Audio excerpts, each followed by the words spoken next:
kitchen. And today I want to talk a little bit about soaking beans. The question is to soak or not to soak. That is the question.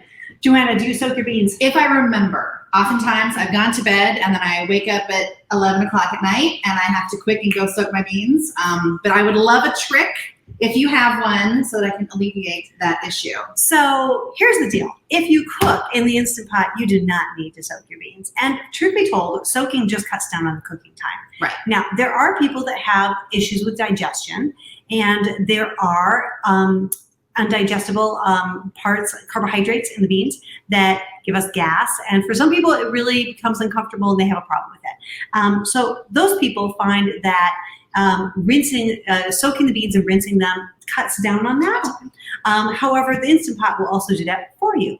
So if you don't have an Instant Pot and you want to cut down on bean soaking, or the other thing, there are some beans that I recommend soaking anyways. One of them is this guy. The Christmas lima bean. So Christmas lima beans soak, they get huge. I can't believe the size difference. This.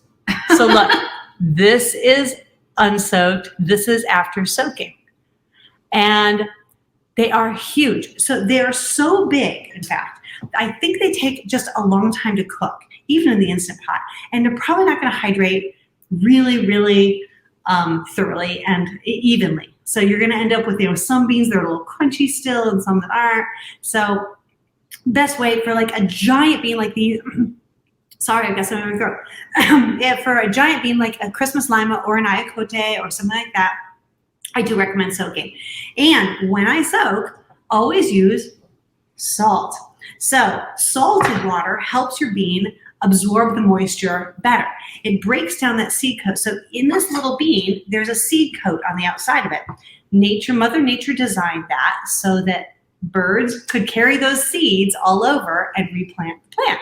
It's the perfect, beans are our perfect plant.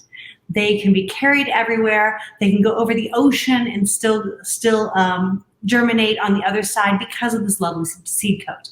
But in order for us to hydrate it thoroughly, you kind of got to get through that seed coat, and the salt helps that. If you don't salt, a lot of times you'll see is what we call blowouts, where you got to have that tough outer skin and it just splits, and then you get the gooey stuff on the inside. It's just not very pretty. It doesn't keep that same pretty shape. It doesn't keep the pretty shape. It doesn't look nice in your salads. It's great if you want to make a puree or a dip, but otherwise not so bueno. So I do recommend soaking for that reason for the giant beans. So I'll show you also. So this, guys, because the Christmas lime is an amazing bean. They're so pretty. So this is soaked.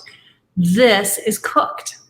So you see it's about the same size, but it's a little darker. It still has, it's really hard to see on this light, but the modeling is still there. So it's beautiful burgundy color. The soaked really kept that beautiful pattern on and it keeps the beautiful really pattern. pretty. Like you can still see the pattern here. It's still on there, but it's just a nice darker burgundy color. So it's a beautiful bean to cook with.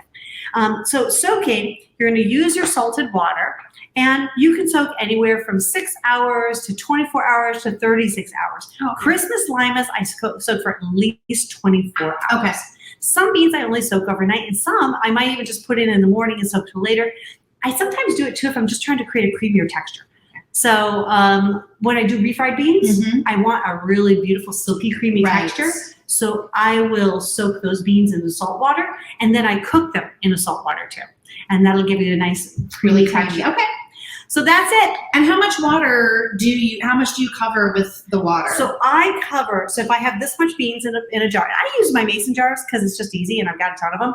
So if I've got this much beans, I cover about double. So I double the water mass, and that usually does it. And you can use your soaking liquid and cook in the soaking liquid. Okay. Some people don't, and that's kind of a controversial topic, if you will. I would think there'd be some nutrients still in that water. There are nutrients still in the water, and that's why a lot of people do use their soaking water. So it just kind of depends. Oh, and the other thing is, when I first started soaking beans, I thought you had to keep them in the refrigerator. Oh, you don't? No. Oh. You can put them out on the stove. There's a lot of space. You don't have to keep them in the refrigerator. Now, if I'm doing a super long soak, like 36 hours or something, I just really want to soak those beans forever. Or maybe I put them out, I soaked them, and then suddenly decided I wasn't going to make them. Right. Which has happened to me many times. Right. If I was soaking those beans, forget about it, we're ordering a pizza again. At that point, I do put them in the refrigerator because I just don't want stuff from the air getting in there, the water getting a little yucky. Yeah, that makes sense. If they do get a little foam on top of them or a little film, just scoop it out with your spoon. Okay, that's fine. That's nothing to be worried about. Nothing to be worried about. Okay, great. They're all good. You're going to cook them. A pressure cooker cooks at such a high temperature.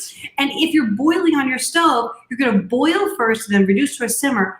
Anything in that water is going to get cooked out. Okay. So don't worry about it. Great. All right, that's I'm really excited. And enjoy. Eat more beans.